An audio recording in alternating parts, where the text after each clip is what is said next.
Hello, good morning, guys.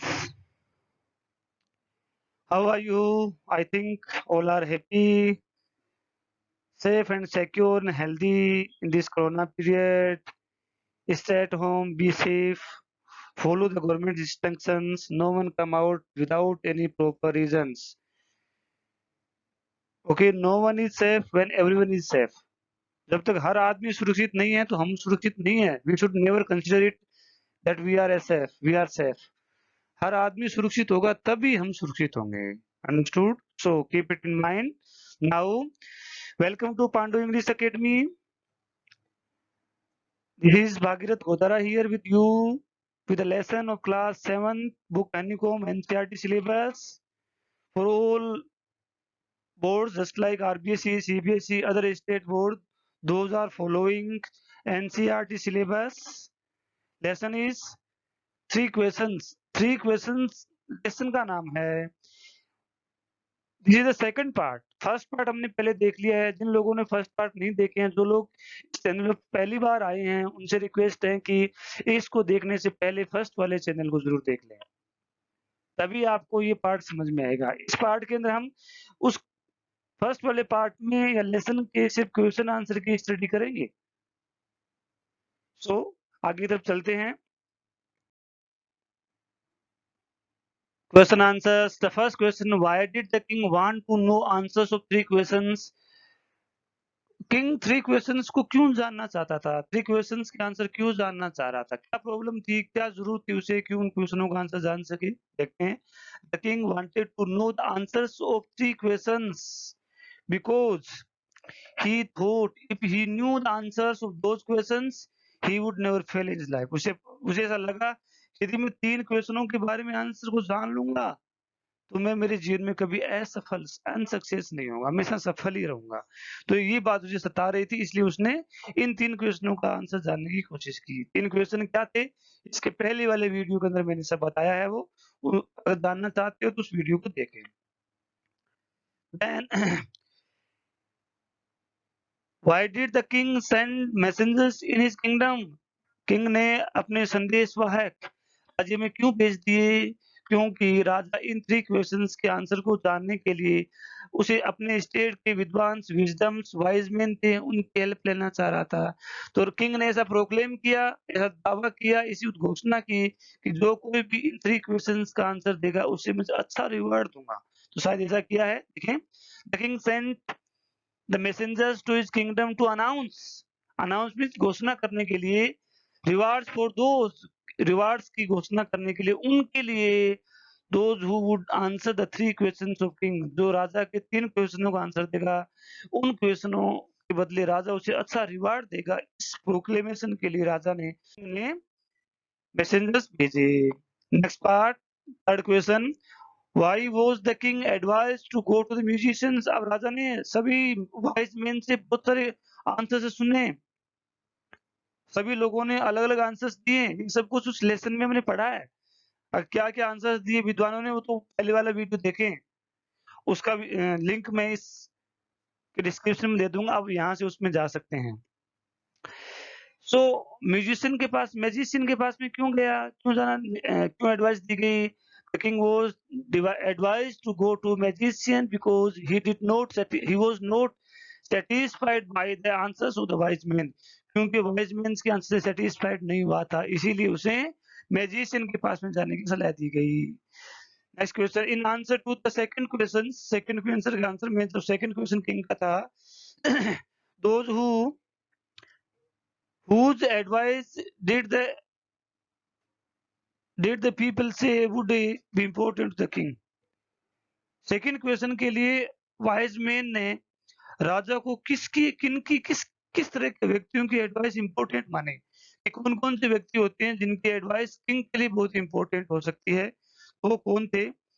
To answer the second questions, the some said that the people most necessary to the king were his counselors. Second question के answer के लिए Wiseman ने कहा कि जो व्यक्ति राजा के लिए सबसे इंपॉर्टेंट है वो उसके काउंसलर है. कौन है? काउंसलर होंगे. अदर सेड कुछ ने भी कहा, द प्रीस्ट, कि पुजारी राजा के लिए बहुत इंपॉर्टेंट होते हैं. member of the few others chose that doctors, कुछ ने कहा कि डॉक्टर की सलाह लेनी चाहिए, yet others say the council that other counselors said that his soldiers were the most necessary, कि दूसरों ने कहा कि कंट्री के लिए, राजा के लिए उसके सोल्जर्स सबसे इंपॉर्टेंट होते हैं। या ये काउंसलर आएगा। And What suggestions were made in answer to the third question? Second question का ये हो गया कि क्या-क्या सजेशंस आए कि काउंसलर होना चाहिए, कुछ ने कहा डॉक्टर्स होने चाहिए, कुछ ने कहा सोल्जर्स होने चाहिए, कुछ ने कुछ और कहा। लेकिन थर्ड क्वेश्चन का आंसर क्या था? तो third question, to answer the third questions some said science की हमें आपको साइंस पे ज़्यादा ध्यान देना चाहिए। सम चूज़ फाइटिंग्स, कुछ ने कहा कि फाइटिंग पे ज़्यादा ध्यान देना चाहिए। येट अनदर रिलीजियस वर्शिप, कुछ लोगों ने धार्मिक पूजा-पाठ पे ज़्यादा ध्यान देने की सलाह है दी।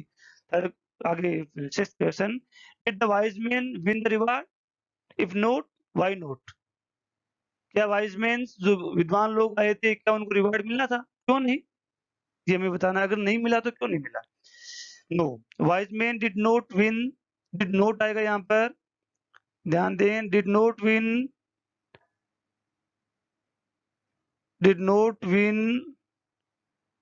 The reward, did not win reward because no one could give right advice to the king, क्योंकि कोई भी राजा को right advice नहीं दे सका। और we can say, दूसरे शब्दों में कह सकते हैं, we can say the king was not satisfied with the answers to the wise men, क्योंकि राजा wise men के आंसर satisfied नहीं। दो आंसर हैं, दोनों में से कुछ भी लिख सकते हैं, लर्न कर सकते हैं। Next seventh question, how did the king and hermit help the bounded man? अब राजा ने और उस हर्मिट ने उस वाउंडेड बियर्डेड मैन, दाढ़ी वाले आदमी, जो घायल हुआ आदमी था, उसकी किस तरह से हेल्प की, सहायता की? एज सून एज आएगा यहाँ पर, एज सून एज दे सो, दे का मतलब है किंग एंड द हर्मिट, जैसे ही राजा और हर्मिट ने देखा, दे टूक हिम इनसाइड द हट, जैसे ही वो उनके पास आया और देखा कि वाउंडेड मैन की ब्लीडिंग हो रही है, तो वो उसे अपनी हट के अंदर ले गए and removed his clothing and dressed his wounded until the blood had not stopped blowing, और तब तक उन्होंने उसकी ड्रेसिंग की, ड्रेसिंग पट्टियां उस पे बांधी जब तक कि ब्लड आना बंद नहीं हो गया। इस तरह से उसकी हेल्प की। Then who was the bearded man? वो bearded man था कौन? The bearded man was the enemy of the king, राजा का दुश्मन था। bearded man को ही wounded man कहा गया है, घायल हुआ आदमी, वाला आदमी। Then next question, why did he ask for king's forgiveness? He का मतलब यह है bearded man, उस दाढ़ी वाले वाउंडेड मैन ने आस्क फॉर, डिमांड करना। Ask for is a phrase होती है, इसका मतलब होता है मांगना, कोई चीज की डिमांड करना।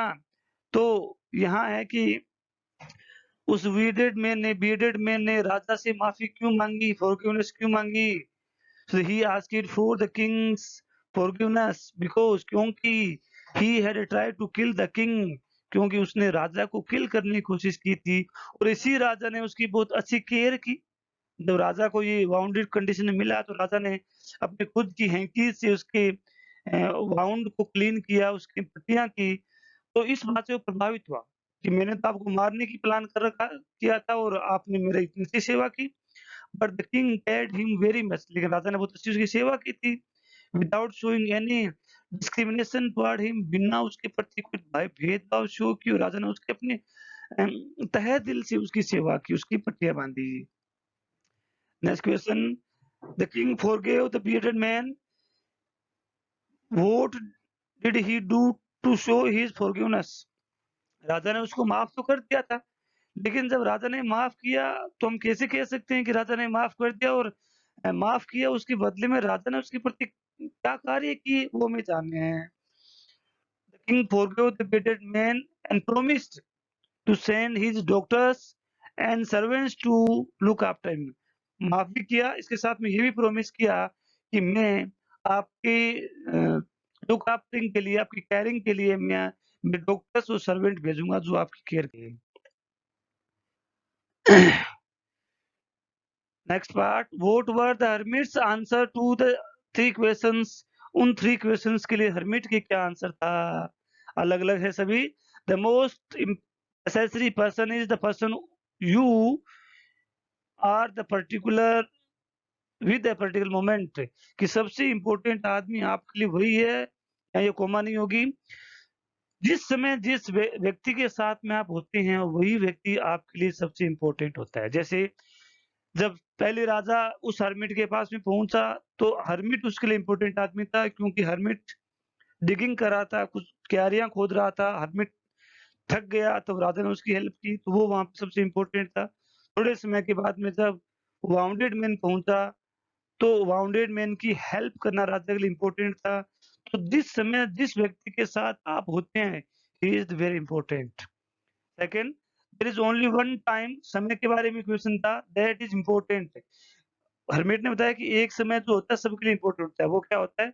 The time is now. तो हमारा प्रेज़ेंट का जो समय होता है वही सबसे इम्पोर्टेंट होता है। हमें नहीं तो पास्ट और नहीं फ्यूचर के बारे में सोचना चाहिए। It is most important time because it is only time we have any power to act, क्योंकि यही एक ऐसा समय होता है जिसमें हम कुछ भी चाहे तो कर सकते हैं। पास्ट में सोचने से कोई फ़ायदा नहीं है, फ्यूचर में कुछ होने वाला नहीं है, जल्दी से हम कर नहीं पाते।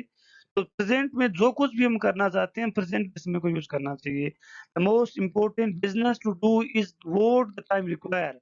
और सबसे इम्पोर्टेंट जो कार्य है, जो हमें करना चाहिए, वो ये है कि प्रेज़ेंट का समय क्या चाहता है, वही हमें कार्य करना चाहिए। That is very important. So 3 क्वेश्चनों का आंसर है ये। Which answer do you like most and why? कौन से आंसर को आप सबसे ज़्यादा पसंद करते हैं? All the answers are very good, but the answer for the time is very important. क्योंकि because the time is the leading play the leading role. समय ही सबसे important रोल करता है। Then why did the bearded man want to kill the king? वो bearded man राजा को kill करना क्यों चाहता था? Important question है। The bearded man wanted to kill the king because the king had put his brother to death, क्योंकि राजा ने उस bearded man के भाई को death का सेंटेंस दे दिया था, सजा दे दी थी। एंड सीज्ड हिज प्रॉपर्टी, उसकी प्रॉपर्टी को सीज कर लिया था। ही का मतलब bounded man swore to kill him, him का मतलब किंग। इसीलिए उस वाउंडेड मैन ने राजा को मारने की कसम, उनका शपथ ली थी कि मैं उसे मारूंगा, किल करूंगा। Who bounded the bearded man? अब ये क्वेश्चन हो सकता है कि उस bearded मैन को किसने घायल किया? The bodyguard of the king wounded the bearded man. राजा के बॉडीगार्ड ने उसको वाउंड किया। अब ये क्वेश्चन हो सकता है कि उन्होंने क्यों किया? Why did the bodyguard of king wounded the bearded man? Wound होगा, वाउंडेड नहीं होगा। डिड के साथ हमेशा फर्स्ट फॉर्म आती है। बॉडीगार्ड ने उस व्यक्ति को क्यों घायल किया?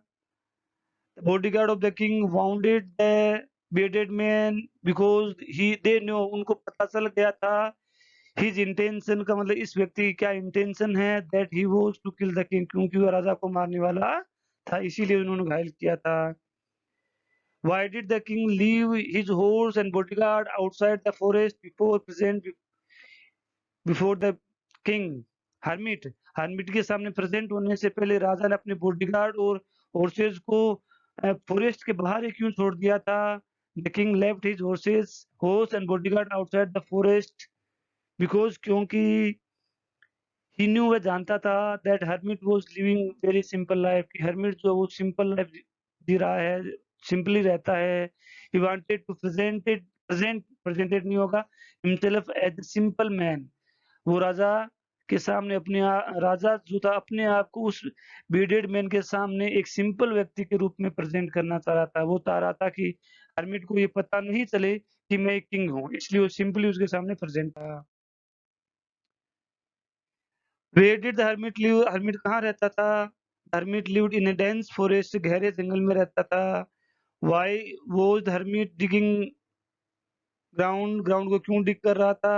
The hermit was digging ground to sow seeds in it, कुछ बीज लगाने के लिए, कोई फसल या कुछ सब्जी लगाने के लिए डिगिंग का था। Now second part, question answer इसके इतने ही होंगे।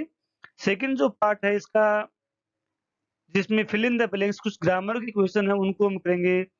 इन सभी क्वेश्चंस में 2-2 एग्जांपल्स हैं, 2-2 ब्लैंक्स हैं जिसके लिए हमें एक वर्ड दिया गया है और उस वर्ड को हमें टू फॉर्म में यूज़ करना है। इधर में भी है वर्ब और इधर में भी है एडजेक्टिव, एडवर्ब, नाउन, प्रोनाउन कुछ भी हो सकता है। तो पहला क्वेश्चन है that day Saturday the only phrase evidence would make him change the days।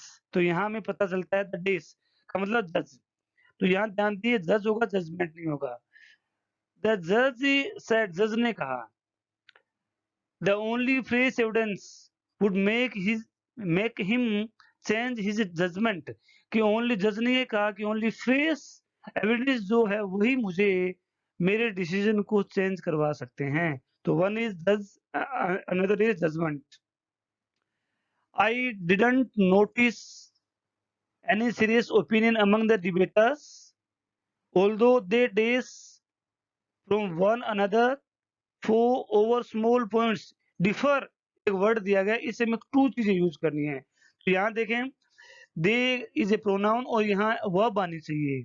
तो यहाँ पास्ट टेंस है तो इसकी पास्ट टेंस फॉर्म आएगी डिफर का डिफर्ड हम कह सकते हैं, डिफरेंशिएटेड कह सकते हैं।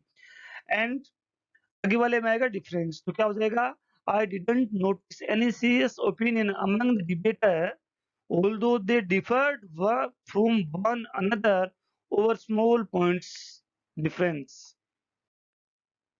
Next question, it's a fairly simple question, days but will you accept my as a final। तो इस आंसर वर्ड को यूज करके टू आंसर देने हैं ब्रैकेट के अंदर। सो क्या होगा, it's fairly simple question to answer. ये जो आंसर है ये तो वर्ब होगी, क्या होगी, वर्ब होगी। Will you accept my as a final answer, क्या आप उसे मेरी फाइनल आंसर के रूप में, नाउन के रूप में एक्सेप्ट करेंगे। फोर्थ क्वेश्चन इसका, इट इजंट इज नॉट सिंगलिटी है, this should always be a mother of invention. तो यहाँ क्या होगा, इट इज नॉट नेसेसरी, ये जरूरी नहीं होता हमेशा कि नेसेसिटी ही हमारे इन्वेंशन की मदर हो, ऐसा कोई जरूरी नहीं होता। ये कहावत है कि आवश्यकता आविष्कार की जननी है, ऐसा हमेशा जरूरी नहीं होता। हम बिना आवश्यकता के भी आविष्कार कर सकते हैं। तो फर्स्ट में आएगा नेसेसरी और सेकंड में आएगा necessary. Yes. Next question,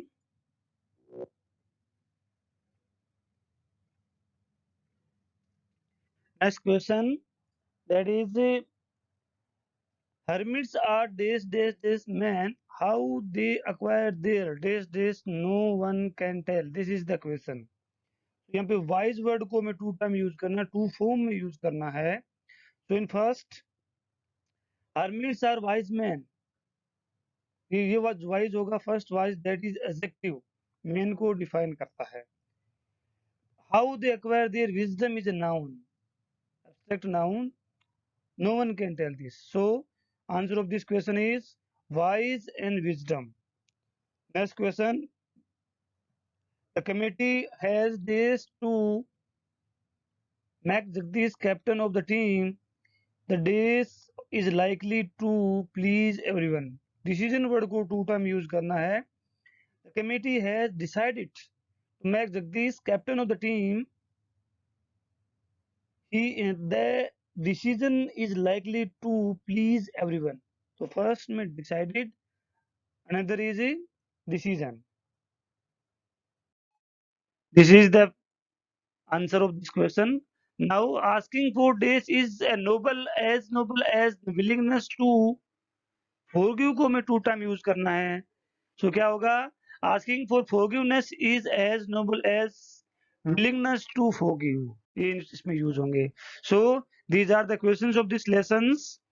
I think, I hope I have explained you every questions and every answer very carefully, very clearly। I think you have no doubts। If you have any doubts, please comment in comment sections। I will personally observe all the comments and answer personally to you।